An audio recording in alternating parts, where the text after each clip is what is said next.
예, 창세기 24주 차입니다. 벌써 우리가 상당히 오래됐는데요.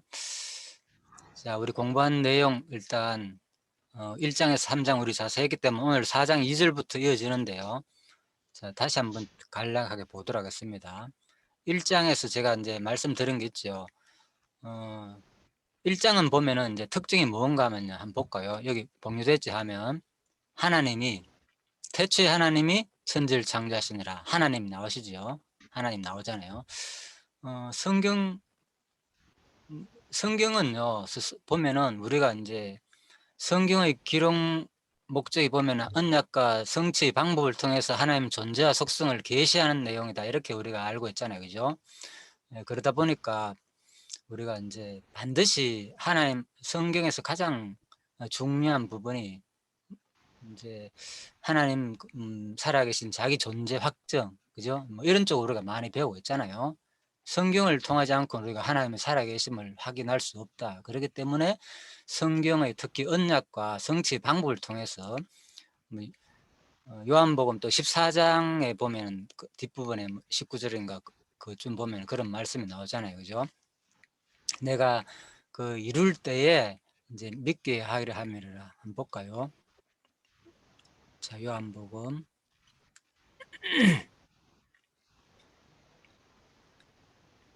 자, 요한복음 14장에 보면요.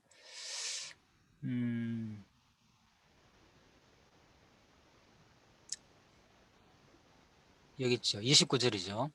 19절 아니고 이제 일이 일어나기 전에 너희에게 말한 것은 일이 일어날 때에 너희로 믿게 하려 함이라. 요거는 개정이라서 그런데 그죠? 뭐 개역 성경은 이제 일이 이룰 때에 너희로 믿게 하려 함이라 이렇게 됐죠. 예, 같은 말입니다. 그래서 우리가 하나님 존재를 이제 확인한다는 것은 바로 언약과 성취의 방법을 통해서 확인한다 그랬잖아요. 그러다 보니까 항상 모든 것이 구약을 언약이고 반드시 신약이 이룰 때 우리가 하나님 존재가 증명된다. 이렇게 우리가 생각을 할 수 있잖아요. 그죠?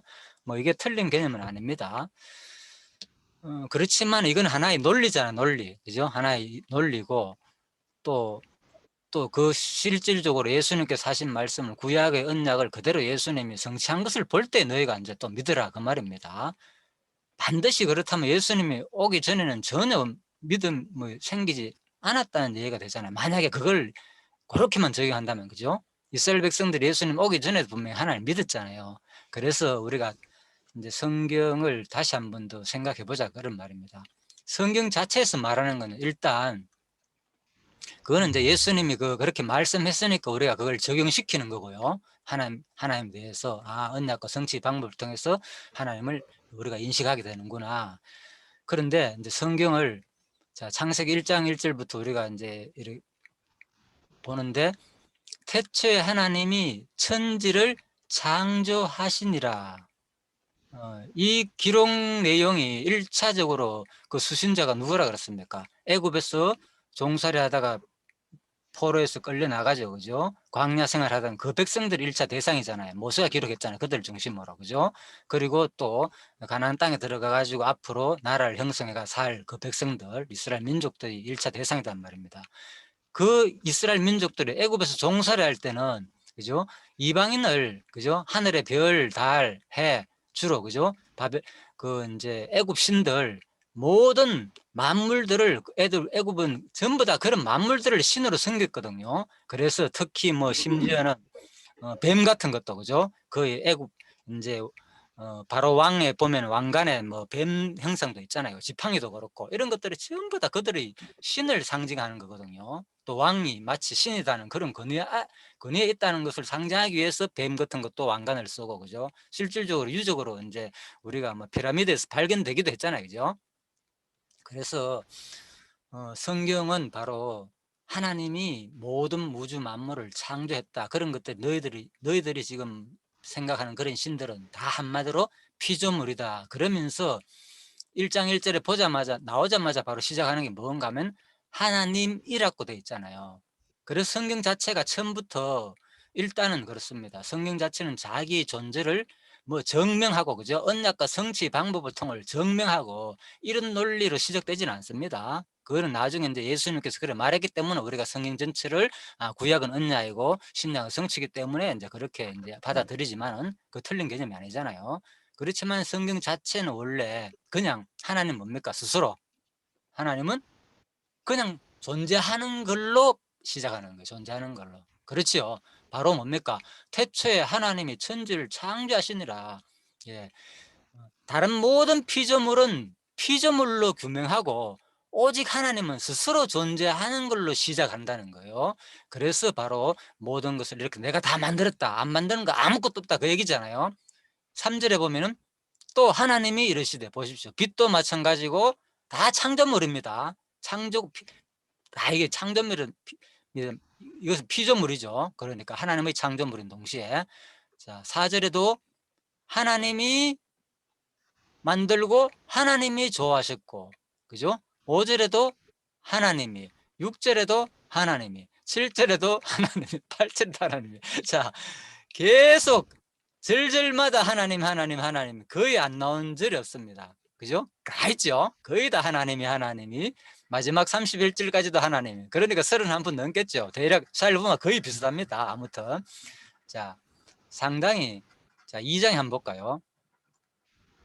2장에 넘어가자마자 2절 천지와 만물이 다 이루니라. 내가 창조한 것이 다 이루어졌단 말이죠. 자, 하나님이 의가 안 되진 거 하나도 없던 다 피조라는 겁니다. 그 다음에 2절 하나님이 자 일곱째 날 마치시고 안식하셨다. 3절 하나님이 자 복 주었다. 그날을 복되게 하사 거룩하게 하셨다. 안식하셨다. 그 다음에 뭡니까? 4절부터 이제 우리가 이거는 이제 복습 차원에서 말씀드리는 겁니다. 4절부터는 갑자기 용어가 바뀐다 그랬잖아요. 지금 확인해 봤죠? 4절부터는 그런데 뭐라고 나온다고요? 하나님이 아니고 여호와 하나님. 예, 여호와 하나님이란 용어가 딱 바뀌거든요. 갑자기. 그러면서 5절에도 여호와 하나님이 자, 7절에도 여호와 하나님이 8절에도 여호와 하나님이 계속 여호와 하나님으로 용어가 갑자기 바뀌거든요. 예, 그래서 왜 이렇게 문서가 다를까 이래 가지고 뭐 문서 그죠? 뭐 J 문서다 아니면 그죠? 이 문서다 엘로힘 그러니까 엘로힘 문서다 뭐 이런 얘기도 나올 수도 있고 아무튼요. 그래서 이제 이런 것들 일단 그래서 이런 부분에 대해서 조금 더 살펴볼까요? 보십시오. 15절에도 여호와 하나님 나오죠. 16절 여호와 하나님이 18절 여호와 하나님이 19절 여호와 하나님이 자 계속 21절 22절 여호와 하나님 자 신기하죠. 그래서 이제 사람들이 이런 걸 읽다 보면은 야 이거 성경 아무래도 뭔가 나중에 누가 후대 학자가 한 사람이 적은 게 아니고 그죠 모세가 적은 게 아니고 또 다른 사람이 적다 보니까 합쳐 가지고 이제 만들어 놓은 거다 이런 얘기가 이제 문서주의자들이 그죠 뭐 이걸 문서설이라 그래 한마디로 그죠 자 그렇지만 지금 거의 다 이거 한때는 이런 것이 좀 상당히 뭐 했지만은 지금은 거의 이제 보수 신학은 안 받아들이고 있죠. 뭐 자유주의 쪽에서는 거의 다 좀 인정도 하지만은 그렇다고 해서 이거 성경을 하나님 말씀이라고 뭐 완전히 부정하는 건 아니지만은 좀 아무튼 이거 사람들이 이렇게 여러 사람이 편집했다고 보는 게 현재 그런 견해거든요. 예를 들면은 자 그런데 일단 우리는 이제 참고할 거는 뭔가면요. 이걸 우리가 이제 부인할 수 없어요. 사실이 그러니까요. 그죠? 문서라는 말이 아니고요. 뭔가 하면 앞부분에서 1장 바로 하고 2장 바로 3절까지 그죠? 2장 3절까지는 분명히 뭡니까? 엘로힘으로 하나님으로 돼 있거든요. 그죠? 그리고 2장 4절부터 바로 여호와 하나님이라고 분명히 여호와 하나님이라고 이렇게 이름이 딱 바뀌기 때문에 달라진 것은 우리가 인정해야 됩니다. 아, 확실히 다르구나. 그러면은 왜 이렇게 내용이 이렇게 갑작스럽게 앞부분하고 2장부터는 달라졌다고 우리가 이해를 해야 되겠어요? 혹시 기억나십니까? 편하게 누구든지 말씀해 보시고 복습 내용이니까 이런 건 중요한 개념이니까 제가 정리하고 넘어가려고 지금 한번 다시 하는 겁니다. 이런 걸 그러면 어떻게 해석하면 좋겠습니까? 이런 내용 우리는 그러면은 무조건 그냥 다르네 이게 아니고 그렇죠? 이런 것 같더라. 어, 일장에 예, 예, 일장에서 예, 일장에서 이제 그 저번에도 공부했지만 일장에서의 그 일장 28절에 있는 그 언약을 이루었기 때문에 이제 2장 4절부터는 그 앞에 이제 그 언약 여호와라는 말이 이제 그 뭐냐 그 안에도 이제 그 뜻 안에도 뭐 이다 뭐 스스로 있는 자다 뭐 이게 많은 사람들이 그렇게 이야기는 하지만 그 안에 그 성경의 전체적으로 볼 때에 그 말씀을 하고 그 말씀을 이루었기 때문에 이제 은혜 언약을 그 이제 이루었기 때문에 2장 4절부터는 이제 여호와 하나님이다 이렇게. 예, 예. 자, 제가 다시 잠깐 한 번 더 이제 복습 차원에서 다시 한번 말씀드릴게요. 이런 것들은 중요한 겁니다. 우리가 창세기를 공부하지만은 이렇게 자꾸 복습을 하는 이유가 바로 이런 데 있습니다. 우리가 그냥 듣고 넘어가면은 아직 정리가 또 물으면은 또 다시 해야 되고 그렇잖아요. 그래서 한 번 더 복습 차원에서 말씀드리는 겁니다. 그 앞부분은 제가 금방 말씀드렸잖아요. 기록 목적에서 볼 때, 그죠? 하나님께서 스스로 계시는 분이고, 뭐 나는 어떤 누가 뭐 증명하는 이런 분이 아닙니다. 하는 자체는 그냥 바로 하나님 자기 스스로의 존재를 내가 뭐 전부 다 만들었다 이렇게 시작하고 있잖아요. 그러면서 앞부분은 1장 내용을 쉽게 말해가지고 그냥 창조주로서의 하나님, 그죠? 전능 하나님이 엘로힘이 능력들이라 그랬잖아요, 그죠? 전능하다. 그래서 창조주로서의 하나님을 표현한 것이고, 바로 2장 이제 4절부터는 그죠? 갑자기 여호와 하나님이라 그랬잖아요, 그죠? 그래 창조주로서의 하나님인데 1장 28절에서 바로 하나님께서 언약을 하시잖아요. 복을 주시며 그죠? 하나님께서 복을 주시며 이르시되 생육하고 번성하라. 그때 이제 언약이 시작되잖아요. 이걸 우리가 이제 하나님이 어느 언약이라 그러잖아요. 처음에 주시는 언약. 그 언약이 그대로 뭡니까? 2장부터 시작해가지고 이제 2장 4절부터 시작해가지고 그대로 이루어지는 거예요. 생육하고 번성하라 했으니까 하나님께서 하신 말씀을 실제 그대로 이루어졌잖아요. 그죠? 예, 그래서 이제 생육 번성하기 위해서 뭘 마련해야 됩니까? 그러니까 어떤 틀을 만들어야 되잖아요. 그죠? 다시 한 번 더 2장 4절부터 구체적으로 이 하나님의 전능성을 드러내면서 그 언약하신 대로 구체적으로 내가 이 과정을 이제 자세히 다시 설명한다. 그런 말입니다. 그래서 언약을 이루시는 하나님으로 2장 부분에서는 바로 누구를 바로 인간 중심으로 사람 중심으로 이제 기록되었다. 그래서 1장과 2장 내용이 그죠? 순서도 차이가 난다. 그런 말입니다. 자, 그렇게 이해하시면 되겠습니다. 간략하게. 그 다음에 자, 이제 1장에서 그렇게 언약을 했죠. 그런데 2장에서도 보면은 또 언약을 했죠. 2장에서 어떤 언약이 있다고요? 1장의 언약은 복에 대한 언약, 창세기 1장 28절. 2장에 대한 언약은 어떤 언약이 있었습니까? 율법은 그렇죠. 17절. 그죠? 선악을 알게 하는 나무의 열과는 먹지 말라. 먹는 날에는 정령 죽으리라. 율법 언약을 했는 거예요. 쉽게 말해가 이걸 보고 일반적으로 행위 언약이라 그러죠. 최초의 또 건갑법 언약이라도 하고. 그죠? 예. 그래서 성경은 항상 언약으로부터 시작됩니다. 1장도 마찬가지고 2장도 마찬가지고. 자, 이제 구분되었죠. 자, 넘어갑니다. 이제. 그렇다면은 이제 3장부터는 어떻게 이제 시행되겠습니까? 예를 들면 3장 내용은 어떻게 봐야 되겠어요? 그러면은 결국은 3장 내용도 계속 언약이 그대로 시행되는 과정에 있구나 이렇게 보시면 되겠죠. 그죠? 예, 그래서 뭡니까? 사람의 불순종과 뭐라고요? 하나님의 심판서는 왜? 2장에서 뭐 했기 때문에? 뭐 했기 때문에? 율법 언약 했잖아요. 행위 언약. 그죠? 예. 너 뭐 먹는 말에는 정령 죽으리라 그랬잖아요. 왜? 그러니까 그것을 그대로 이제 시행하는 내용이 나온단 말입니다. 언약을 계속 이루시는 하나님으로 성경에는 표현된다. 그런 말입니다. 그죠? 예. 그래서 성경은 계속 언약하시고 또 이루시고 또 언약하시고 계속 언약을 세우는 거예요. 그걸 이제 개성이라 그러잖아요. 그죠? 그 인류한테 계속 하니까 사람마다 계속 세우니까. 그래서 성경의 내용은 계속 언약으로 되어 있어요. 그리고 언약을 이루는 과정 속에서 뭐 하기 위해서? 그럼 하나님은 왜 언약을 끊임없이 하나님은 언약을 하실까요? 바로 얘기했지요. 왜 선악과를 만들었나? 이렇게 접근하면 뭡니까? 우리 편에서 안 만들었으면 우리 고생 안 했을 건데 이렇게 하지만은 하나님 스스로 언약을 세웠잖아요. 먹지 말라. 그죠? 먹는 말은 정령 죽으리라. 왜 율법 언약을 줬는가? 왜 행위 언약을 줬는가? 바로 뭐 하기 위해서?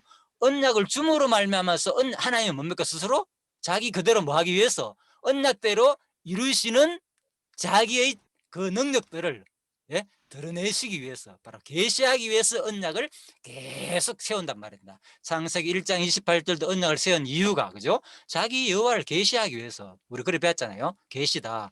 두 번째, 또 율법 언약 준 것도 자기 언약을 구체적으로 더 계시하기 위해서, 예, 그렇게 이제 우리가 보시면 되겠습니다. 그래서 이 과정 속에서 뭐가 계시되느냐?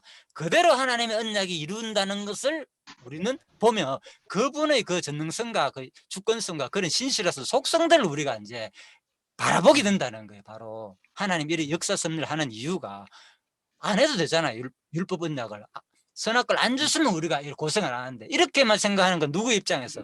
우리 편에서 보니까 자꾸 그런 질문이 드는 거예요. 하나님은 반드시 뭡니까? 스스로 언약을 하시고 그대로 시행함으로 말미암아서 뭐를 드러내기 위해서 반드시 나는 뭐 언약대로 이렇게 자기 그 능력들을 너희들한테 드러낼 것이다, 이 얘기인 거예요. 자, 이렇게 우리가 이제 이해하면 되겠습니다. 그래야만 왜 선악과를 만드는가, 이 문제가 깨끗하게 이제 정리된다고 저는 제가 나름대로 말씀드렸고요. 그래서 3장 내용은 그대로 뭡니까? 심판 그대로 선언된다는 거죠. 왜? 2장에서 뭐 했습니까? 건과법, 그죠? 율법 언약을 했잖아요. 너 그거 먹는 날에는 정령 죽는다고 예언했잖아요. 예, 그래서 그대로 실질적으로 이제 그 내용이 이루어지는 장면이 바로 3장부터 시작된다. 자, 이렇게 보시면 되겠습니다. 그래서 뭡니까? 실질적 언약대로 뭡니까? 먹는 날에는 당장 안 죽었잖아요. 금방. 그것이 또 뭐라고요? 그 행위 언약보다 율법 언약보다 앞선 언약이 뭐였기 때문에, 창세기 1장 28절 언약이 먼저 언약 언약이 앞섰기 때문에, 생육 번성하라고 먼저 언약했기 때문에 바로 안 죽이는 것은 뭐냐? 바로 또 하나님이 뭘 드러내기 위해서? 바로 자기의 자비성을 계시하기 위함이다. 예, 그렇게 우리가 정리했죠. 그런데 또 중간에 그러면 왜 또 행위 언약을 주느냐? 그것은 또 뭐라고요? 그것도 자기의 속성을 계시하기 위함이라는 거예요. 2장 17절도. 그래야만이 뭡니까? 그대로 어겼을 때 하나님은 뭐 하심을 말미암아서?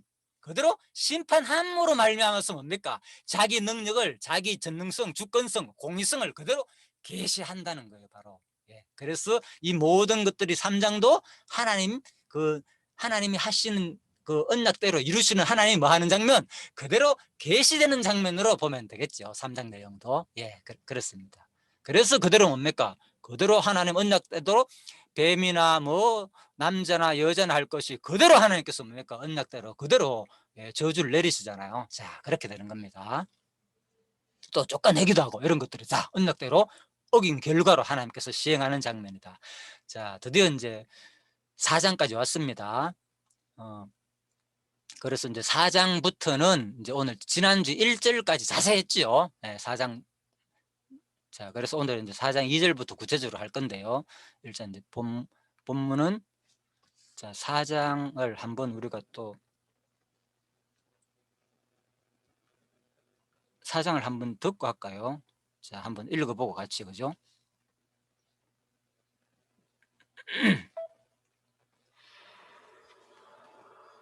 아담이 그의 아내 하와와 동침하매 하와가 임신하여 가인을 낳고 내가 여호와로 말미암아 득남하였다.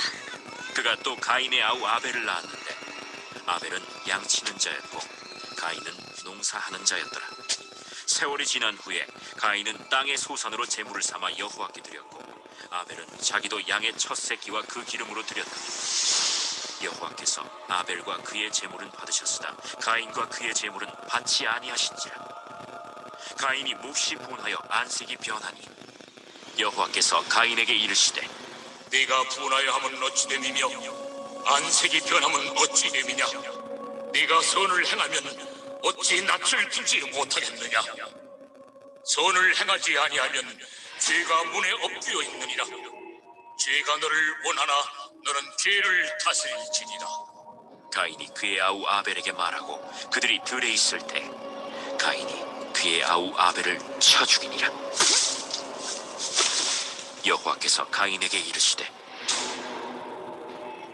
내 아우 아벨이 어딨느냐? 내가 알지 못하나이다. 내가 내 아우를 지키는 자니일까? 네가 무엇을 하였느냐? 내 아우의 핏소리가 땅에서부터 내게 호소하느니라. 땅이 그 입을 벌려 내 손에서부터 내 아우의 피를 받았은즉 내가 땅에서 저주를 받으리니 내가 밭을 갈아도 땅이 다시는 그 효력을 내게 주지 아니할 것이요 너는 땅에서 피하며 유리한 자가 되리라. 내 죄벌을 지기가 너무 무거우니이다. 주께서 오늘 이 지면에서 나를 쫓아내시온즉 내가 죄의 낯을 배웁지 못하리니 내가 땅에서 피하며 유리하는 자가 될지라. 무릇 나를 만나는 자마다 나를 죽이겠나이다. 그렇지 아니하다. 가인을 죽이는 자는 벌을 7배나 받으리라. 하시고 가인에게 표를 주사 그를 만나는 모든 사람에게서 죽임을 면하게 하시니라. 가인이 여호와 앞을 떠나서 에덴 동쪽 노 땅에 거주하더니 아내와 동침함에 그가 임신하여 에녹을 낳은지라. 가인이 성을 쌓고 그의 아들의 이름으로 성을 이름하여 에녹이라 하니라. 에녹이 이랏을 낳고 이랏은 무후야엘을 낳고 무후야엘은 무드사엘을 낳고 무드사엘은 라멕을 낳았더라. 라멕이 두 아내를 맞이하였으니 하나의 이름은 아다요 하나의 이름은 실라였더라. 아다는 야발을 낳았으니 그는 장막에 거주하며 가축을 치는 자의 조상이 되었고 그의 아우의 이름은 유발이니 그는 수금과 퉁소를 잡는 모든 자의 조상이 되었으며 실라는 두발 가인을 낳았으니 그는 구리와 쇠로 여러 가지 기구를 만드는 자요 두발 가인의 누이는 나아마였더라. 라멕이 아내들에게 이르되 아다와 실라여, 내 목소리를 들으라. 라멕의 아내들이여, 내 말을 들으라. 나의 상처로 말미암아 내가 사람을 죽였고 나의 상함으로 말미암아 소년을 죽였도다. 가인을 위하여는 벌이 7배일진데 라멕을 위하여는 벌이 77배이리로다. 아담이 다시 자기 아내와 동침함에 그가 아들을 낳아 그의 이름을 셋이라 하였으니 이는 하나님이 내게 가인이 죽인 라벨 대신에 다른 씨를 주셨다. 셋도 아들을 낳고 그의 이름을 에노스라 하였으며 그때의 사람들이 비로소 여호와의 이름을 불렀더라. 예, 일단 여기까지입니다. 예, 4장으로 전체적으로 일단 한번 같이 읽고 들어봤습니다. 일단 4장 내용을 파악했기 때문에요. 이제 4장을 같이 이제 강론집을 보면서 정리하도록 하겠습니다. 4장 1절에서 5절. 4장부터 5장 내용은 이제 자손의 저주와 이제 보호하는 장면으로 되어 있습니다. 자, 자손을 저주하고 보호하시는 섭리를 계시하시는 내용이다. 그래서 이 내용도 결국은 이제 제가 질문 던진 것은 이 내용이 저주하고 보호하시는 섭리를 계시하신 내용이란 말을 이제 설명해 보자. 그러면서 이제 계시는 언약과 성취의 방법을 통해서 속성을 계시한다는 말이다. 그래서 이 내용이 과연 그죠? 여호와 계신지를 한번 우리가 설명해 보자. 그런 말입니다. 첫 번째 4장 1절에서 8절은 가인이 아벨을 살해하고 다음에 9절에서 12절은 범죄한 가인을 저주하고 13절에서 5장 32절은 가인과 아벨을 보호하는 내용이다. 살인, 저주, 보호하는 이제 이런 내용으로 되어 있습니다. 그런데 이 내용이 바로 하나님께서 창세전에 작정하신 뜻에 따른 언약, 언약은 앞부분 얘기를 합니다. 여기서는 뭐 구약이니까 구약 자체에서도 앞부분 얘기겠죠. 그러니까 지금 4장이니까 바로 2장 17절을 근거로 적어놨잖아요. 여호와 하나님께서는 아담과 하와에게 3대 언약을 비롯한 창세기 1장 28절 그리고 선악과 금신력 2장 17절이잖아요. 그죠? 금신력에 대한 언약하신 섭리를 계시하셨다. 그래서 제가 말씀드렸잖아요. 지금 4, 5장 부분 어디서 끌어와야 됩니까? 1장, 2장 언약이 그대로 이루어지는 장면이다. 그렇겠죠. 예, 그렇게 보시면 되겠죠. 언약의 근거가 뭡니까? 앞부분 내용이니까 바로 3대 언약 그리고 금신력 이를 근거로 아담과 하와가 타락해서 저주를 받았음에도 바로 은혜로 보호해 주시는 섭리를 계시하는 것이다. 예, 그래서 저주를 받는 장면은 예를 들면 그러면요 4장에서 자손의 저주와 보호잖아요. 예, 그러면은 저주하는 장면은 어떤 언약이 구체적으로 이루어지겠습니까? 그 소거를 해 주십시오. 예. 자, 소거 말고 해제를 해 주십시오. 그래서 저주하는 장면은 어떤 언약이 이루어지는가 하면요. 바로 앞부분 언약이잖아요. 금방 이 두 언약 중에서 어느 언약이겠습니까? 앞부분 요거. 1장 28절이겠어요? 아니면 2장 17절이겠어요? 2장 17절. 그렇죠. 2장 17절이겠죠. 여기서. 예? 자손의 저주와 보호니까. 그죠? 예. 앞부분 언약이 이루어진다고 했잖아요. 이것은 근거가 앞부분 언약이니까. 그죠? 그러니까 자손이 너희 저주와 보호니까 저주 언약은 바로 2장 17절이 그대로 이루어지는 거고, 다음 뒷부분 뭡니까? 보호 장면은 그죠? 그렇지만 완전 저주로 끝나지 아니하고 또 아담을 보호해 주는 장면은 뭐에 근거해서 저주보다도 앞선 언약, 그죠? 율법 언약보다도 앞선 언약이 뭐라고요? 바로 은혜 언약이잖아. 그죠? 예. 복에 대한 언약 1장 28절. 예, 그 말입니다. 예. 그래서 이를 근거로 아담과 하와가 타락해서 저주를 받았음에도 은혜로 보호해 주시는 섭리를 계시하신 것이다. 자, 요 말이 이제 이해됐죠? 무슨 말인지. 예, 요걸 반드시 이렇게 설명하면 되겠죠. 요 앞부분 내용이 그대로 이루어지는 그 말이다. 그 말입니다. 그죠? 자, 그래서 이는 마지막 아담 메시아의 택한 백성을 대신해서 저주를 받아 그들을 은혜로 보호해 주실 섭리에 대한 특별 계시이다. 그죠? 만일 은혜로 된 것이면 행위로 말미암지 않음이니 그렇지 않으면 은혜가 은혜되지 못하느니라. 로마서 11장 6절 말씀이잖아요.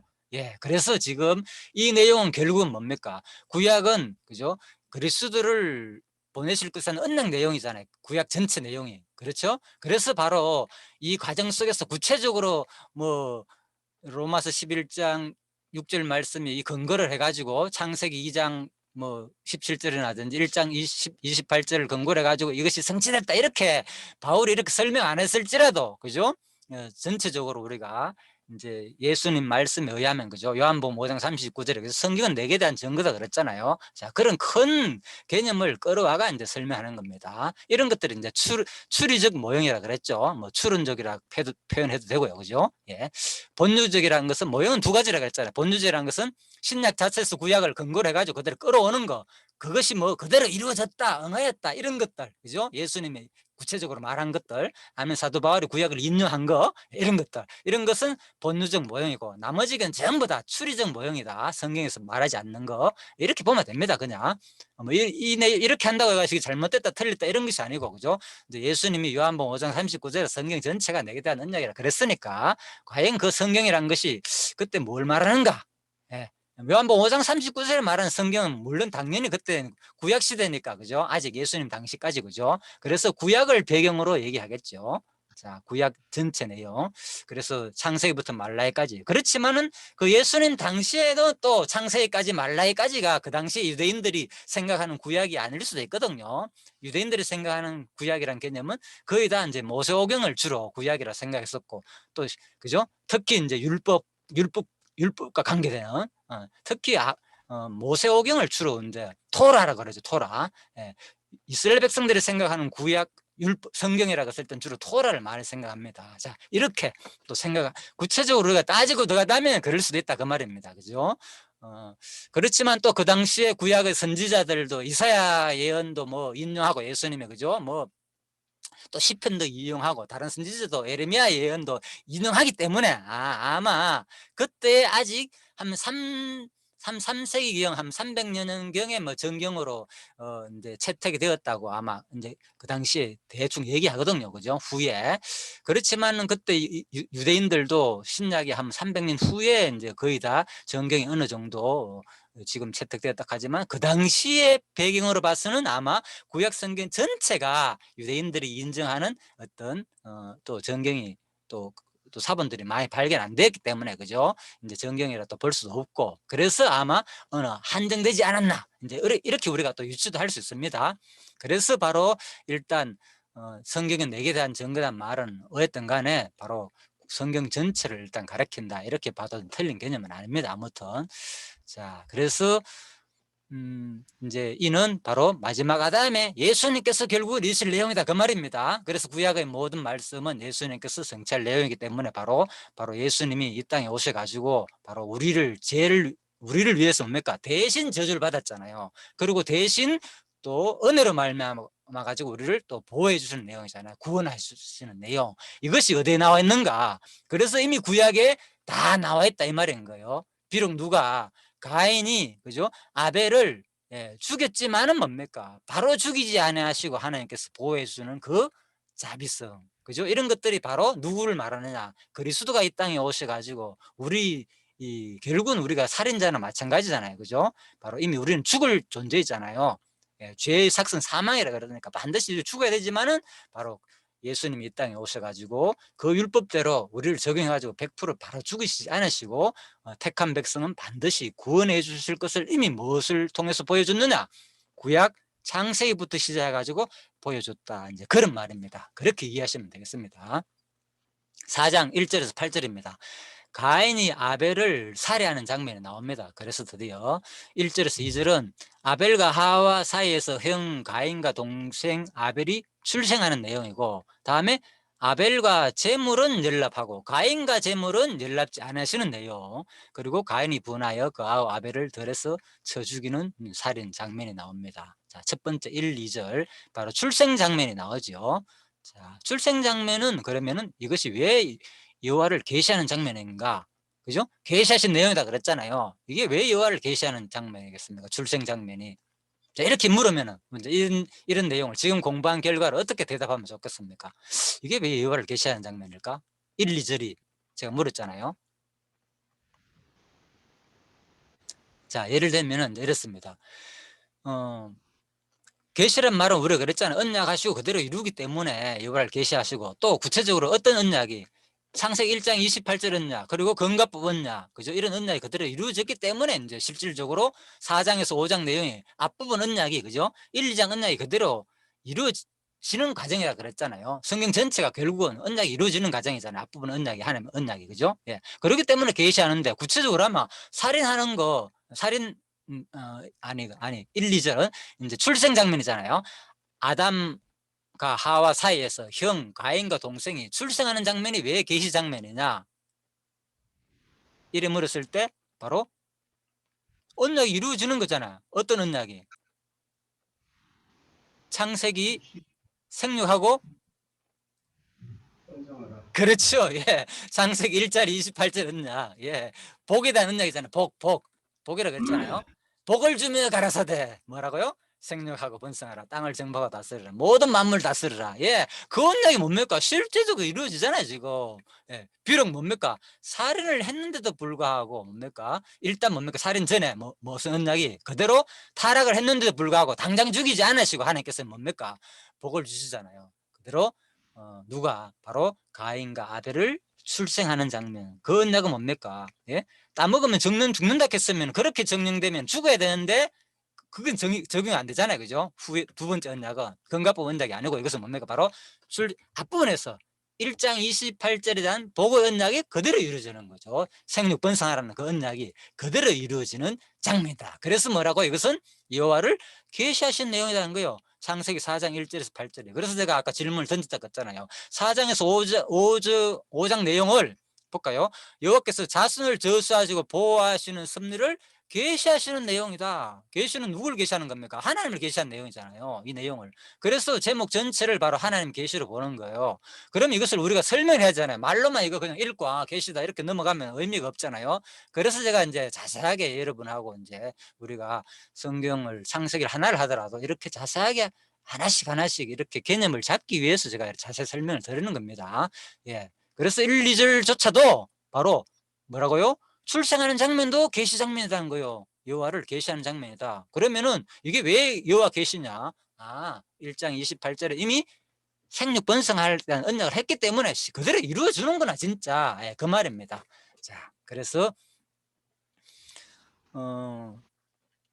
그리고 이것도 똑같이 연결해놨죠. 이런 것도 마지막 아담 메시아가 그 동족들에 의해 십자가에 죽임을 당할 것에 대한 특별 계시다. 특히 이 장면에서는 바로 핵심적인 내용이 뭡니까? 살해 장면이 나오잖아요. 가인이 아벨을 죽이는 장면. 그죠? 그런데 이것이 왜 예수 얘기라고요? 구약은 누구 얘기 때문에 크게. 예. 그리스도한 얘기단 말입니다. 결국은 그리스도가 오셔가지고 우리를 구원하실 내용이기 때문에 당연하게 뭡니까? 지금 억울하게 누가 당하는 겁니까? 바로 아벨이 사실 뭐 그렇잖아요. 억울하게 당하잖아요. 개인적으로 서로 어떤 잘못한 거 이런 얘기는 없잖아요. 그죠? 근데 하나님과 제사 드리는 장면에서 누가 가인이 아벨을 그죠? 못마땅해 가지고 시기해 가지고 죽이는 거잖아요. 결국은 그죠? 아벨 때문에 내 자식 안 받는다. 이런 뭐 그런 성의 표현은 없지만 그럴 볼 수도 있잖아요. 예를 들면은 그래서 억울하게 죽잖아요. 아벨 입장에서 어떡하네. 바로 이런 것이 뭐냐? 바로 죄 없이 바로 우리를 위해 가지고 돌아가실 그리스도를 모형으로 이미 성경은 말하고 있다. 그런 말입니다. 예, 그래서 마지막 아담 메시아가 그 동족에 의해 십자가에 죽임을 당할 것에 대한 특별서입니다. 요한복음 19장 6절 말씀을 근거로 잡아놨습니다. 자, 그래서 이 성경은요 철저하게 언약과 성취의 방법을 통해서 여호와를 계시하는 내용으로 구성되었다. 자, 이 강론집 책이 그렇다 그 말입니다. 내가 몇 번 말씀드렸지만 이런 책은 없습니다. 사실 성경 전체 하나 모든 내용을 그죠 그리스도라 연결해가 이런 책은 진짜 찾아보기 힘듭니다. 예, 그래서 성경 신학의 특징이 바로 이런 데 있습니다. 그냥 특정적인 사건만 문구만 그리스도로 연결하는 게 아니고요 성경 전체를 바로 본유적 모형은 아니지만 그죠 추리적으로 추론적으로 해가지고 다 그리스도의 모형이다. 자, 이렇게 적용하고 있습니다. 4장 1절에서 2절. 사실 이제 제가 금방 말씀드렸지만 이런 것들이요 사실 요즘에 뭐 많이 하고 있습니다. 몰라서 그렇지 구속사에서 사람들은 몰라서 안 하지만은 뭐 제가 또 말씀을 들어보니까 사실 뭐 지방교회에서 상당히 많이 모형론을 많이 한다 그러더라고요. 특히 영적으로 그리스도와 연결하는 이런 부분은 세세하게 또 뭐 우리 또 구속사 안에서도 특히 유명한 사람들 그죠 그런 사람들은 많이 하기도 하고요. 진짜 도저히 이해 안 될 정도로 우리가 이런 것들은 대충 어느 정도 공감하는 사실 내용들이잖아요. 그런데 도저히 이해 안 되는 것조차도 막 끌어와가 이거 다 예수 얘기다. 이것은 뭐 사단이고 이건 예수 하면서 그죠? 막 아주 구체적으로 그죠? 그렇게 적용하는 사람들도 있습니다. 예, 그런 것들은 우리가 다시 한 번 더 좀 큰 관점에서 한번 다시 한 번 더 살펴봐야 됩니다. 무조건 다 예수다 해가지고 우리가 뭐 성경에 나와 있지 않은까지도 막 그러는데 물론 이런 것도 다 나와 있지 않습니다. 예, 그렇지만 이제 추리적으로 크게 이렇게 적용하는 것 뿐입니다. 그런 것들도 우리가 충분히 그리스도와 연결되는 것을 중심으로 우리가 해야 되지 무조건 그죠 막 이제 하면 안 되겠죠. 이런 것들 잘못하면 이제 알레고리로 빠지죠. 바로 이제 좀 위험하죠. 그런 것들은 그죠. 그래서 일단 한번 그 말씀을 생각나서 드렸고요. 4장 1절에서 2절입니다. 아담과 하와 사이에서 형 가인과 동생 아벨이 출생함. 출생 장면이잖아요. 생육 번성하는 내용이니까 이 계시 내용 맞잖아요. 그죠? 그대로 언약이 창세기 1장 28절 언약이 그대로 이루어지는 거다. 자, 그래서 지난주에 구체적으로 4장 1절까지 자세히 했습니다. 아담이 그 아내 하와와 동침함에 하와가 잉타여 가인을 낳고 이르되 내가 여호와로 말미암아 덕남하였다 하니라. 그가 또 가인의 아우 아벨을 낳았는데 아벨은 양치는 자였고 그 가인은 농사하는 자였더라. 자, 1장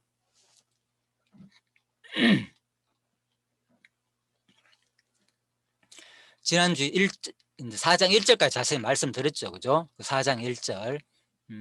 자, 동침하면 자, 여기서부터 시작됩니다. 동침하면 알다 기본 야다라 그랬죠. 그죠? 예, 어떤 인간적인 두 사람이 완전히 몸과 육체와 정신적으로 하나가 돼 가지고 성적인 관계까지 포함되는 내용이라고 그죠? 단순한 쾌락만을 위한 것이 아니고 그죠?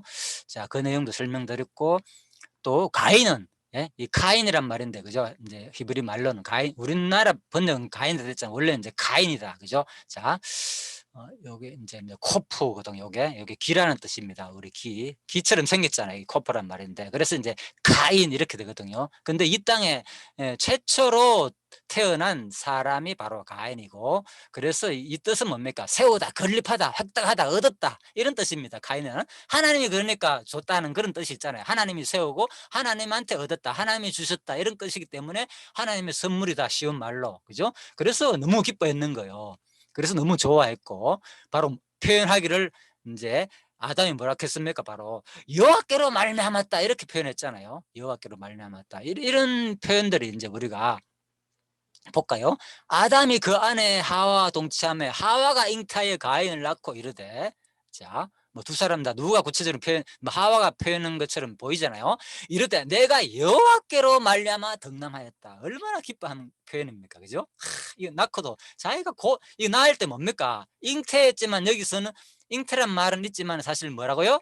크게 고통을 더하여 낳았다는 거잖아요. 타락 후에 분명히 맞잖아요. 앞부분에 의하면은 원래 그전에는 잉태하는 고통이 없었잖아요. 근데 크게 고통을 더한다 했으니까 틀림없이 이렇게 힘들게 낳았는데도 불구하고 뭡니까? 하나님 역시 언약대로 이렇게 생육 번성한다 하는 게 주시는구나.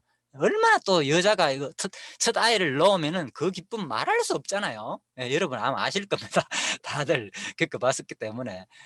진짜 뭐 남자보다 더 여자는 진짜 그 출생을 통해서 그 자식에 대한 사랑이 애틋하잖아요. 아버지보다는 더, 그죠? 예, 자기 몸에서 나왔기 때문에. 그래서 그 잉태하는 고통을 통해서 나왔을 때 얼마나 기뻤겠습니까? 그래서 이럴 때 내가 여호와께로 말미암아 덕남하였다 이렇게 표현한 거예요. 그리고 그가 가인 아우 아벨을 2절입니다. 드디어 그가 또 또입니다. 가인의 아우 아벨을 낳았는데, 바로 낳자마자 또 했으니까 바로 낳은 것처럼 보이지만 사실 그런 말은 아니겠지요. 쌍둥이가 아니잖아요, 그죠? 그가 또 이 사이는 벌써 세월을 흘렀다는 게 볼 수 있잖아, 우리가. 그가 또 가인의 아우 아벨을 낳았는데, 자, 여기는 뭡니까? 표현이 있습니까, 없습니까? 가인의 뜻은 뭐라고요? 소유하다, 얻었다, 하나님이 세웠다 하면서, 와, 내가 여호와께로 막 말미암아 나왔구나 하면서, 이런 표현은 뭡니까? 상당히 기뻐하고 즐거워하는 표현이잖아. 이름조차도 가인이다, 하나님이 주신 선물이다, 이런 뜻이잖아요. 그죠? 쉬운 말로. 예? 그렇게 좋은 이름으로 지었어요. 오히려 가인이 더 좋은 이름입니다. 우리는 가인 가벨 했을 때는 뭐 가인은 살인자고 막 나쁜 이미지만 있는데, 실제 내용은 그런 게 아닙니다. 본문은 아주 좋은 뜻으로 지었고, 그 다음에 볼까요? 2절. 그가 또 가인 아우 아벨을 낳았는데, 끝이에요. 아벨에 대한 설명도 없어요. 그런데 아벨의 뜻은요 어떻게 되는가? 자, 내가 숨 허무라고 적어놨잖아요. 그래서 이걸 한번 봅시다. 오늘 보면서 한번 봅시다. 자, 2절. 그가 또 가인의 아우 아벨을 낳았는데, 자, 아벨은, 그죠?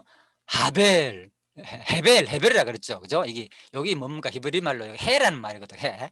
요게 요 기역자 있잖아요, 그죠? 기역자 옆에 여기다가 짝대기가 하나 있잖아요. 근데 요게 이은 게 아니고 중간에 끊쳤잖아요. 글자 보일랑은 모르겠네요. 끊쳤잖아요. 요게 이제 히브리 말로 해라는 말인데, 그죠?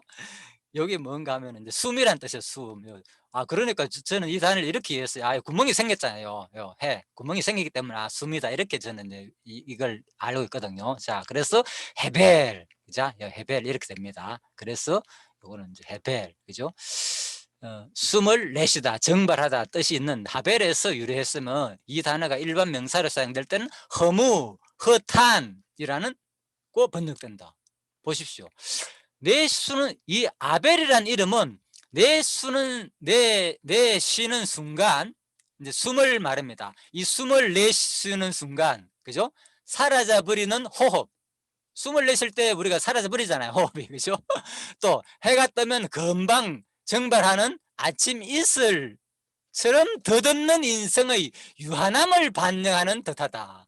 야, 한번 보십시오. 이거는 사실 이 내용은, 그죠? 예, 아침 이슬처럼 덧없는, 예? 아침 이슬처럼 덧없는 인생의 유한함을 반영하는 듯하다. 아마 아담과 그 하와는 아벨을 낳을 때쯤 고난으로 점철되며 마침내 죽음으로 끝나버릴 인생에 대한 짙은 허무감을 느끼고 있었는지도 모른다.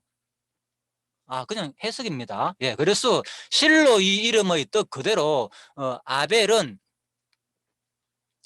형 가인에 의하여 허무하게 죽음을 당하였다. 한편 허무라는 뜻을 지는 헤벨이라는 단어는 성경에 수합 70회 사용되며 그 가운데 32회는 해 아래 모든 인생이 허무한 삶을 살아갈 수밖에 없다는 보편적 진리를 보여주는 전도서에 등장한다.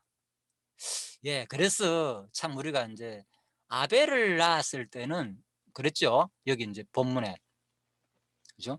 가인을 낳았을 때는 낳고 이랬대. 내가 여호와로 말미암아 득남하였다. 얼마나 즐거운 표현하고 있습니까? 그죠? 네, 이런 나름대로. 그런데 아벨을 낳을 때는 그가 또 아벨을 낳았는데 얘기 없어요, 더 이상. 그냥 아벨은 뜻도 뭡니까? 이름이 숨허무. 그래서 이제 학자들이 아마 이 이름의 뜻을 볼 때에 참 너무나도 하나님의 말씀대로 진짜 그렇잖아요. 하와가 가인을 낳을 때는 너무나 기뻐했기 때문에 하나님께서 하시는 저주의 내용이 뭐였습니까? 아벨한테 준 저주란 표현 안 했지만은 하와한테 너는 뭐 잉태하는 고통을 크게 더 한다 그랬잖아요. 그래서 그 잉태하는 고통 속에서도 나았지만 너무나도 그 처음 나왔을 때 너무나도 기뻐하고 즐거웠단 말입니다. 그래서 하나님께도 또 감사의 표현으로 하나님이 주셨다고 이렇게 표현했고, 그런데 이제 또 세월이 지나가지고 살다 보니까 지금 가인의 모습을 볼 때, 가인의 뒤에 살인하는 모습을 볼 때 사실 일단 얘기는 없습니다. 성경에 그냥 추론해 보는 겁니다. 부모의 말을 썩 잘 들었겠어요? 가인이 제대로 하나님을 섬겼겠어요? 아담과 하와는 뭡니까? 직접 자기가 쫓겨날 때 짐승을 잡아가지고 하나님의 그 자비성을 얼마나 느꼈습니까? 그죠? 자기를 보호해주기 위해서. 그런 하나님은 당장 정령 죽는다 그런데도 바로 죽이지 않으시고, 그죠? 그 하나님의 능력을 받잖아요. 그죠? 끊임없이 에덴 동산에서 하나님과 직접 대화하면서 수많은 동물들을 다스리면서, 그죠? 그런 하나님의 존재에 대해서 얼마나 느낀 사람입니까? 하나님을 만나고 본 사람이었단 말입니다. 아담과 하와는. 그러니까 당연히 누구한테 교훈했을 거 아닙니까? 가인한테도 알려줬겠지요. 야, 네가 그냥 태어난 게 아니고 하나님이란 존재가 우리를 만들었다. 우리는 다 피조물이야. 이걸 교훈했을 거 아닙니까? 가인한테. 자, 그렇지만 이 가인이 직접 아무래도 하나님과의 관계 속에서는 나타나는 장면도 별로 없었고, 물론 이제 살인 후에 나타났지만, 그죠? 그래서 아마 좀 또 전달되다 보니까 아무래도 직접 하나님을 본 아담과 하와보다는 좀 어느 정도 신앙이 좀 약했지 않나 이런 느낌도 들고요. 그래서 바로 두 번째, 이제 그래서 좀 세월을 지나다 보니까 가인의 모습도 좀 그렇고 보니까 뒤에 살인을 할 정도의 그런 모습 보면은 인간의 이미 뭡니까? 타락 후에 드러났다. 자기 기준이 생겼다 그랬잖아요. 자기 기준이 생겼으니까 뭐 첫 자식이지만은 뭐 엄청 부모로서는 기뻐하고 즐거웠겠지만은 그래도 뭔가 모르게 요즘도 그런 게 있잖아요. 하나라도 키우던 힘들 때가 있잖아요. 고집이 얼마나 셉니까? 3살 지나고 나면, 그죠? 진짜. 그래서 그런 것도 다 똑같이 경험을 하지 않았나 싶기도 하고. 그런데 그래서 바로 두 번째 아벨 낳을 때는 고통을 이제 더 느꼈겠죠. 진짜 힘들구나. 이 자식을 낳는다는 게 진짜 타락의 결과로 하나님께서 너 뭐 이제 낳을 때 고통을 크게 더한다는 말대로 진짜 더 이상 낳기 싫어. 너무 힘들어. 갈 정도로 얼마나 고통을 느꼈겠습니까? 예. 그래서 바로 놓을 때 이름을 뭐라고요? 너무 힘들다. 허무하다. 인생이 이런 것인가? 그죠? 너무 허무하다. 누구 자식한테 이런 이름을 짓는 사람이 어디 있습니까? 솔직히. 허무하다라고 이름을 짓는 거 말이 안 되겠죠. 그래서 그만큼 이제 학자들은 아벨을 낳을 때쯤은 고난으로 점철돼가지고 마침내 죽음으로 끝나버릴 인생에 대한 짙은 허무감을 우리가 이제 느꼈다는 거예요. 그죠? 예, 그래서 바로, 참, 이렇게, 다의 추론입니다. 이런 내용은 없습니다. 우리가 충분히 이제 감언을 할 수 있는 거잖아요. 그죠? 예, 그래서 바로 허무라는 뜻을 지닌 하벨이라는 단어는 성경에서 이렇게 나온다. 그 말입니다. 그래서 바로 이름도 아마 헤벨이라고, 그죠? 아벨이라고 지었지 않았나, 헤벨이라고. 그리고 전도서에도 사실 가장 성경에 실십회 등장하지만 전도서에 거의 반이 나옵니다. 거의 32회나. 전도서 나오자마자 뭡니까? 헛되다 나오잖아요. 계속. 그래서 그게 전부 다 이제 헤벨이란 말이거든요. 자, 그렇습니다. 그래서 그렇다. 아무리 애쓰고 노력해도 전도서 32회 해 아래 모든 인생이 허무한 삶을 살아갈 수밖에 없다는 보편적 진리를 보여주는 전도서에 등장한다. 제가 오늘 뭐 4장 부분에서는 크게 중요한 건 없잖아요. 뒤 내용 보면요. 그죠? 그대로 이제 뭐 나와가지고 살인하는 장면 워낙 잘하는 내용이니까. 그렇지만 우리가 좀 그동안에 이제 자세히 다루지 않은 거, 이런 것들, 그죠? 이걸 이제 좀 더 우리가 다뤄보는 겁니다. 제가. 그래서 인생이 험한 삶을 살아갈 수밖에 없다는 보편적 진리를 보여주는 전도서에 등장한다. 이게 이제 바로 아담이 바로 이걸 느꼈다는 그런 말이겠죠. 예. 그래서 그러나 이러한 허무에서 벗어날 수 있는 유일한 길이 있으니 이것은 진리와 생명의 근원이신 그리스도를 쫓아 영생하는 삶을 사는 것이다. 예. 그래서 이렇게 또 교훈하고 있습니다. 이러한 허무에서 벗어나는 길은 오직 뭡니까? 그리스도로 말미암는 영생을 우리가 이런 것을 통해서도 우리가 교훈으로 배울 수 있다. 그 말이겠지요. 자, 2절입니다. 양치는 자. 그래서 바로 여기 이제 표현이 보면 나오잖아요. 바로 그가 또 가인이 아벨을 낳았는데 아벨은 양치는 자였고 가인은 용서하는 자였더라. 자, 성경의 표현에 의하면요. 뭐 거의 없어요. 사실 표현력이. 그냥 뭐 가인은 양쳤고 아벨은 농사했다. 여기 얘기가 없어요. 제가 추론했지만은 그냥 그죠? 가인이 뭐 하나님께 어쩌고 저쩌고 아벨은 하나님께 어쩌고 저쩌고 이런 내용이 별로 없어요. 그냥 뭡니까? 자기 삶을 그대로 그냥 표현했는 거예요. 그래서 누가 아담과 하와가 이미 자기가 뭡니까? 양을 잡아가지고 가죽옷을 입혔고, 양인지 모르겠지만 성이 표현 안 됐습니다. 그죠?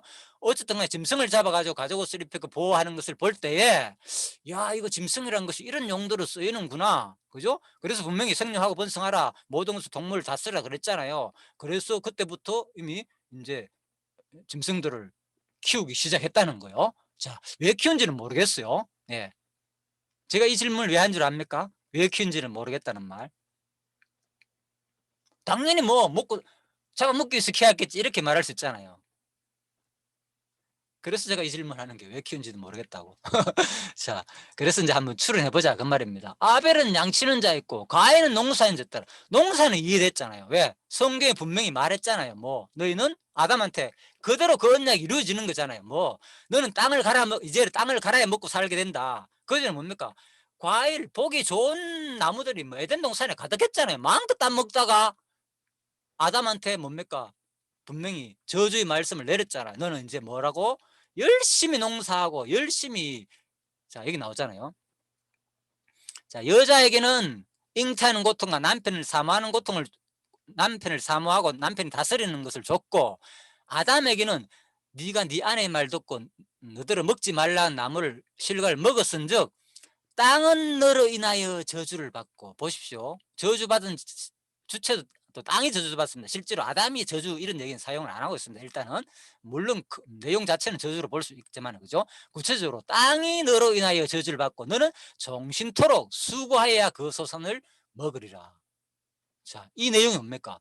땅이 가시덤불 엉큼기 내고 너의 먹을 것은 밭의 채소인즉, 실과에서 뭐로 바뀌었습니까? 채소로 바뀌었다니까. 이것도 그죠? 물론 뭐 밭에 또 과일도 났으니까 완전히 없었다는 말 없으니까 과일도 다 먹었겠죠. 그렇지만 주로 뭡니까? 밭의 채소를 해가지고 먹어야 산다 그 말인 거예요. 그래서 네가 얼굴에 땀을 흘려야 식물을 먹고 필기는 흙으로 돌아가리라.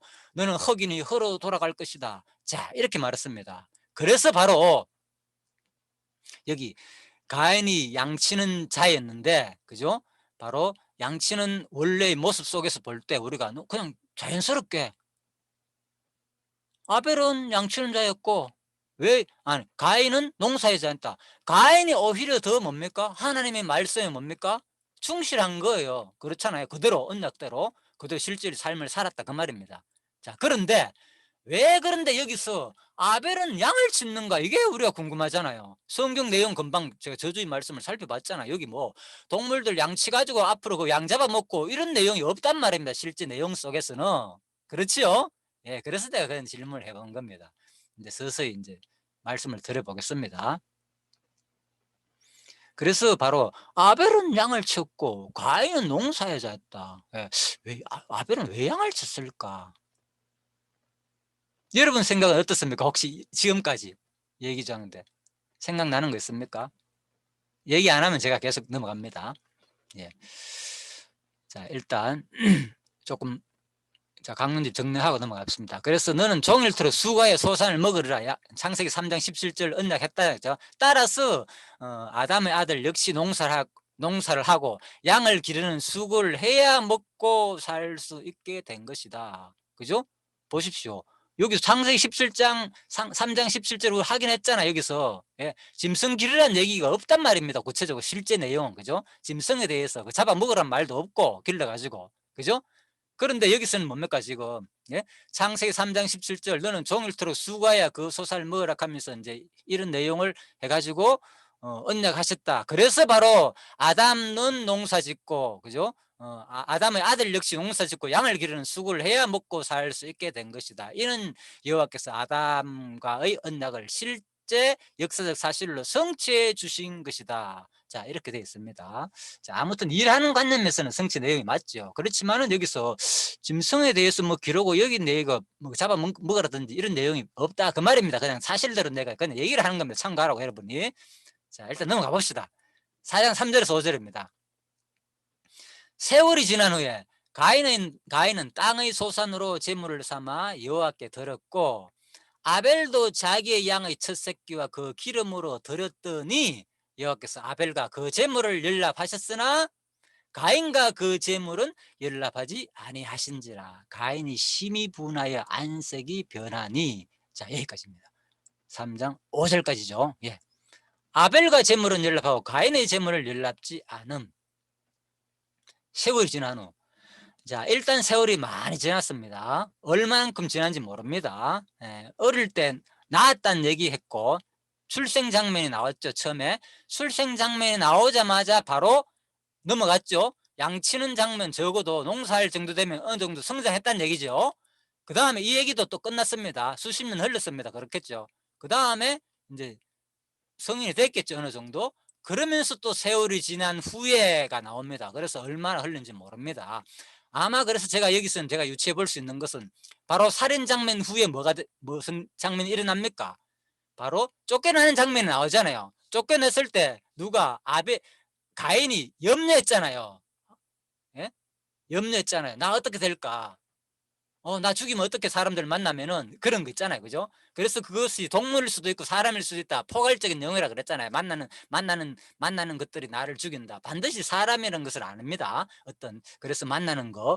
그래서 다 포괄적으로 본다. 이렇게 얘기했잖아요. 그래서 이제 아마 이 세월이 지난 후에가 그 근거에 대해서 우리가 어려워하는 거 있잖아요. 그죠? 여기서 가인을 죽을 사람이 누구였느냐, 또 가인이 누구하고 결혼했느냐, 분명히 아내하고 결혼했다 그랬잖아요. 그죠? 그래서 이런 장면도 충분히 아마 요 4장 3절을 좀 생각해 보면 충분히 해석되지 않겠는가 제가 보기는. 그죠? 이 글이 세월이 지난 후가 이미 많은 생육 번성했다고 볼 수가 있겠죠. 자, 이렇게 이제 볼 수 있습니다. 일단 유추할 수 있다 그 말입니다. 그래서 바로 아벨은 어쨌든 간에 핵심 내용은 이제 내용입니다. 내용. 분명히 아벨은 자기의 양의 첫 새끼와 그 기름으로 드렸고 가인은 땅의 소산으로 제물을 삼아 여호와께 드렸고. 자, 이런 것을 볼 때 제가 말씀드렸죠. 가인과 아벨이 뭐가 있었다는 거예요. 이미 누구한테 뭐를 배웠다는 거예요. 음을 소개해 주십시오. 그냥 뭐 소리가 나도 상관이 없으니까요. 제가 아마 소리가 안 나니까 제가 혼자 하니까 좀 이상해서 가는 겁니다. 그래서 이 가인과 아벨이 뭐 했다는 겁니까? 이미 아담과 하와에게 충분한 뭘 받았다는 겁니까? 이게 예. 충분한 교훈을 받았다고 볼 수 있잖아요. 그렇겠지요. 예, 어느 정도. 누구한테? 바로 아담과 하와한테. 그 부모가 자식을 교훈 안 하겠습니까? 당연히 하나님을 직접적으로 아담과 하와는 만나는 사람이고 하나님이 직접 만들고 막 출생하고 바로 태어나는 것까지 하와 만들 때 아담은 본 사람인데 당연히 안 하겠습니까? 이거 부모라면. 그죠? 우리하고는 차원이 다르겠죠. 그죠? 아담의 믿음의 상태는 우리하고는. 그죠? 예. 그래서 바로 아담이 충분히 가인과 아벨한테 당연히 나는 하나님에 대해서 충분히 설명을 했고, 이게 나타나는 장면 잘 없었지만, 그죠? 아담과 하와 때는 충분히 아마 하나님을 가르쳤고, 그러다 보니까 특히 바로 여기서 짐승 얘기도 없었지만 그랬잖아요. 왜 짐승을 기르는지 내가 모른다 그랬잖아요. 실제 내용을 봐서 하는 말입니다. 예, 그래서 바로 아벨은 아마 바로 여기서 누구를 생각했는가? 바로 그래서 아벨이 여기서는 이미 바로 가인 아담과 하와의 말을 충분히 그 의도를 파악하는 것 같아요. 제가 보기에는 여기서 아벨이. 그죠? 아, 맞다. 바로 하나님은 이렇게 율법을 어기면은 선악과를 따먹으면 정령 죽는다 그러는데 하나님께서 죽이지 않고 이렇게 오랫동안 살려주고 또 생육 번성하는 이런 하나님의 은혜를, 자비성을 바로 아담은, 그죠? 바로 느꼈기 때문에 바로 그 느낌을 그대로 누구한테? 아벨한테 전달해 주는 것 같아요. 그래서 아벨이 충분히 그 의견을 수렴하고 자기는 뭡니까? 사실 농사를 지어 먹고 살아야 되는데 성경에 의하면, 그죠? 농사를 지었고 과일을 따고 이런 걸 내가지고 먹고 살아야 되는데 지금 뭐 했습니까? 아벨이, 예? 가축을 길렀단 말입니다. 그죠? 그래서 그 아벨도 자기 양의 첫 새끼와, 그죠? 그 기름으로 드렸대. 첫 새끼란 말은 뭡니까? 다른 새끼들이 많았다는 얘기잖아요. 그러니까 이 제물도 이제 좀 자세하게 학자들은 해석하고 있습니다. 아마 여러 짐승을 아마 길렀지 않았느냐, 그죠? 반드시 양마 기르는 것이 아니고 이렇게 보고 있습니다. 자, 그래서 아무튼요, 아벨이 이제 그런 짐승들을 길러가 도대체 뭐 했는가? 왜 이렇게 자꾸 길렀는가? 그래서 제가 말씀드렸죠. 바로 가인과 아벨이, 아니 아담과 하와가 쫓겨낼 때, 그죠? 이 환경이 달라졌다 그랬잖아요. 에덴 동산에서 발가벗고 있었다가 바로 쫓겨나면서 뭡니까 지금, 그죠? 가죽옷을 지어 입혔잖아요, 하나님께서. 그러다 보니까 환경이 달라졌다 보니까 추위와 밤과 낮과 더위가 계속된다 그랬잖아요. 창세기 그 이제 노아 사건 이후에, 그죠? 그러니까 타락 이후에 그것이 계속 반복됐다는 거예요. 지금 계속. 그러니까 힘들단 말이에요, 환경 자체도. 그래서 사실 그 지금 그쪽에 이제 에덴 동산이라지 하는 그쪽 바벨론 그 지역, 그죠? 예를 들면은 그 지역이 사실 온도의 차이가 엄청 나거든요. 지난주에 한번 말씀드렸죠. 제가 보여드렸죠. 그 구체적으로. 어. 그래서 바로 이제 우리가 이제 이런 것도 충분히 유추할 수 있고요. 그래서 아마 이 짐승을 이렇게 기른 것은 바로 우선적으로 먼저 하나님의 그 사랑을 경험했고, 가인과 아담과 하와가, 그리고 그 내용을 그대로 바로 누구한테? 아벨한테 잘 전달했지 않나. 그래서 바로 아벨은 여기서 아벨은 주로 그래서 하나님을 섬기는 쪽으로 좀 관심을 가지지 않았나 이래 봤습니다. 제가 보기에는 가인과 아담과 하와가 어떻게 여기서는 이제 아벨과 가인만 하나님께 제사를 드렸다 그랬지만은, 그럼 아담과 하와는 그러면 한 번도 그럼 제사 안 드렸겠네요, 여기서.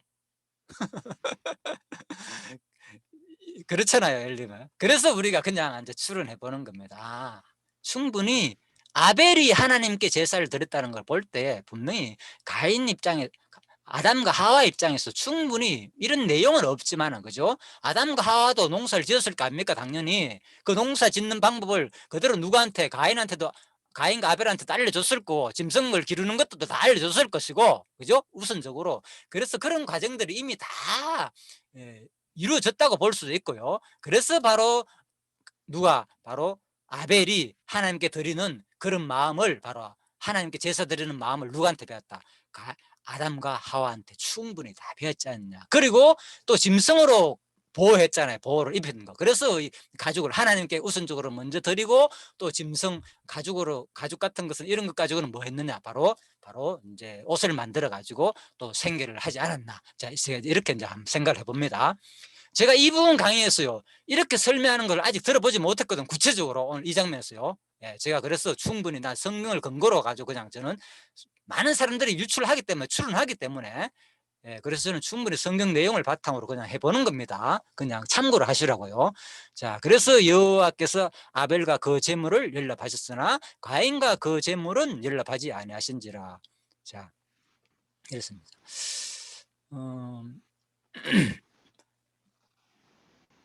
그래서 이제 제가 말씀드렸죠. 창세기 9장에 보면요, 이제 나옵니다. 답이. 왜 아벨이 왜 이거 짐승을 농사를 지었을까? 짐승 기르는 거 이해합니다. 창세기 9장 보면요, 하나님이 노아와 그 아들에게 복을 주시며 그들에게 이르시되 생육하고 번성하여 땅에 충만하라. 땅의 모든 짐승과 공중의 새와 땅에 기는 모든 것과 바다의 모든 고기를 너희를 두려워하며 너희를 무서워하리니 이들은 너희 손에 붙이었음이라. 예, 이제 다스린단 말이죠. 충분히 통치 개념이 들어갔죠. 무릇 산 동물은 너희 식물이 될지라 채소같이 내가 이것을 다 너희에게 주노라. 이제 제 질문을 이해하시겠죠? 이때 상황을, 그죠? 공감 가십니까? 이 말들이. 예. 언제? 노아 사건 이후에, 그죠? 홍수 이후에 뭡니까? 하나님께서 구체적으로 뭡니까? 무릇 산동물은 너희의 식물이 될지라, 이때 명령하였거든, 구체에. 그죠? 하나님, 이 법입니다. 이것도 하나의 법. 그죠? 하나님 언약하신 내용들입니다. 이것도. 그죠? 하나님 끊임없이 언약을 합니다. 계속. 예. 예. 그래서 무릇 산동물은 이때부터 뭡니까? 너희의 식물이 되어라. 이렇게 말했단 말입니다. 구체적으로. 그래서 아마 이 부분에서는 그런 얘기가 없었잖아요. 사실 그 창세기에서는. 그죠? 그래서 아마 저는 이렇게 한번 추론해 보는 겁니다. 중간에 또 어떤 얘기가 있을지는 모르겠지만 일단은요. 그죠? 자. 그래서 나는 이 장면을 바로 진짜 그리스도와 더 연결하고 싶다 그 말입니다. 결국은 구속에 대한 내용, 하나님의 은혜에 대한 자비성의 내용, 하나님을 찬양하는 쪽으로 많이 아마 그 아벨이 그런 마음을 가지지 않았나 이렇게 봅니다. 자,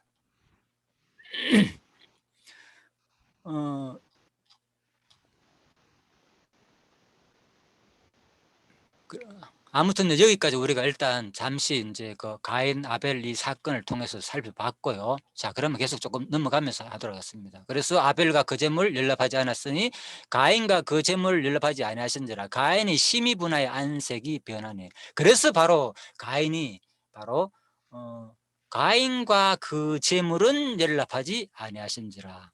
연락 내용도요 순서가 이렇게 되어 있습니다. 아벨과 그 제물을 연락하셨으나 하나님이 무엇을 받았습니까? 이 제사잖아요. 예배잖아요. 쉽게 말해가지고 하나님께 드리는 마음, 그죠? 삶의 예배, 제사잖아요. 그러니까 바로 처음에 나오는 것이 하나님께서 제물의 초점에 있는 것이 아니에요. 제가 보니까 이것도 그렇고요. 또 다른 분들도 이렇게 강의를 합니다. 제가 다 참고를 했습니다. 강의.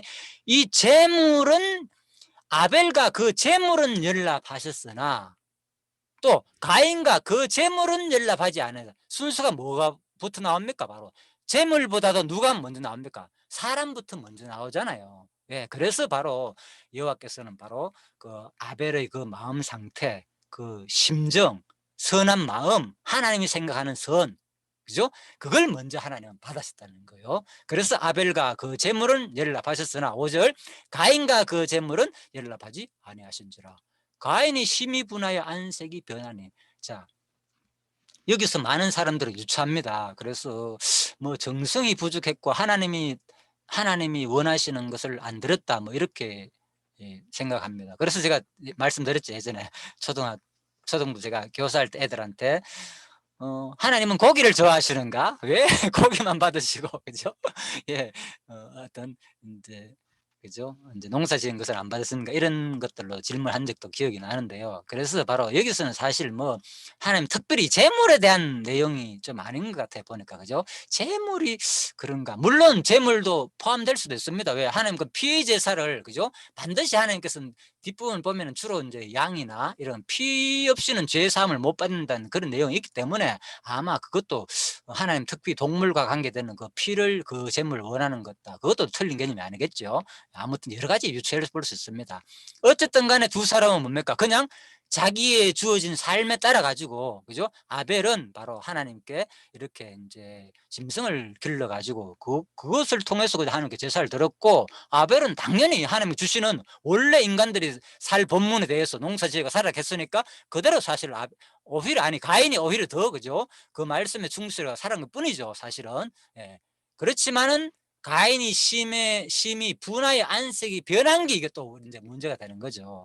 예, 이것은 뭡니까? 바로 이것조차도 그냥 우리는 아벨한테 초점이 있는 것이 아니고요. 아니 가인한테 초점이 있는 게 아니고 이 현상도 뭡니까? 바로 여호와 계시다는 거죠. 결국은 어떤 언약이 이루어지는 겁니까? 창세기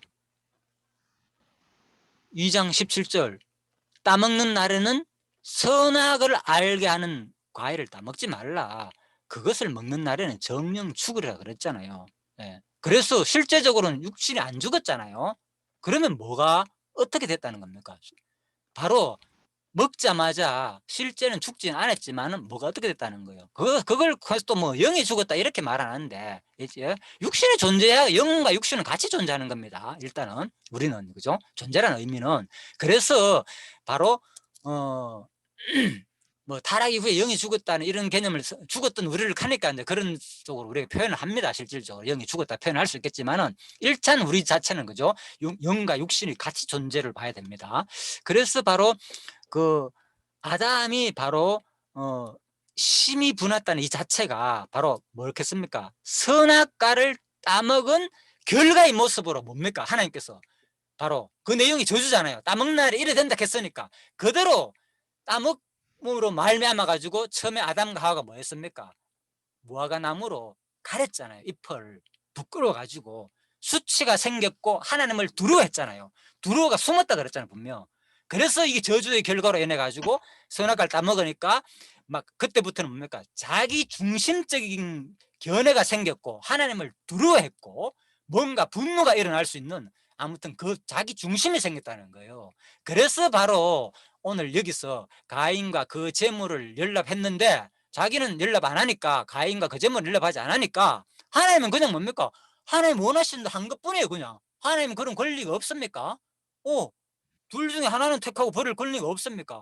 누구는 흙으로 만들고 누구는 뭡니까? 생기를 불어 넣어주고 안 불어 넣어주기도 하고 또 뭡니까? 어떤 건 동물로 만들고 강아지로 만들고 지로도 만들고 그렇잖아요.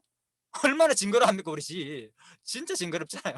그런데 바퀴벌레도 마찬가지고 특히 그런데 우리는 사람 만들었잖아요. 어떤 사람 또 이쁜 또 강아지로 만들고 하나님 그런 권리 없습니까? 자, 그래서 바로 얼마든지 우리 피조물은 그런 하나님에 대해서 우리가 하나님 하시는 일에 대해서 그동안에 타락하기 전에는 그런 반응이 없었다는 거예요. 그런데 타락하고 나니까 하나님이 하시는 일에 대해서 뭡니까? 반항이 생겼다는 거예요. 뭐가 생기 때문에? 자기 기준이 생겨가지고 선악을 알게 하는 자기 기준이 생겼다 그 말인 거예요. 이것이 뭡니까? 바로 그대로 하나님의 창세기 2장 언약, 그 언약이 그대로 실질적으로 이루어졌다는 것을 보여주는 현상인 거죠. 이런 것들이 다 자기를 그대로 계시하는 거죠. 지금 봐라, 너희들의 모습이 내 뜻, 내가 말한 대로 어기니까 이렇게 되지 않느냐. 거기에 핵심이 있다는 거예요. 여호와 계시의 핵심이 있다는 거예요. 이 장면들이 전부 다. 우리의 초점은 뭡니까? 왜 가인이 이렇게 악한 마음을 품어가지고 반항했느냐. 지가 마음을 정성껏 들으면 이런 일이 안 일어났지. 이런 쪽으로 보는데 물론 그 현상은 맞습니다. 그렇지만은 여기서 하나님이 우리한테 이 사건을 통해서 보여주고자 하는 것은 그대로 하나님 자기의 뜻대로 된다는 것을 이 역사 속에서 그죠? 자기의 능력과 자기의 그 뭡니까? 선악과에 따먹지 말라는 그 행위 언약 율법대로 그대로 이루어진다는 것을 보여준다는 하나님 계시의 내용이 바로 핵심이 아니겠는가 저는 이렇게 이제 보여집니다. 그래서 심히 분하여 안색이 변하였다는 거. 자, 여기까지 일단 우리가 자 4장 6절부터는 여기까지만 하고 시간이 많이 지났기 때문에요. 좀 쉬다가 한 10분간 쉬다가 그렇게 뵙도록 하겠습니다. 그때 뭐 질문할 거 토론할 거 있으면 잠시 하시고요. 조금 쉬다가 하도록 하겠습니다.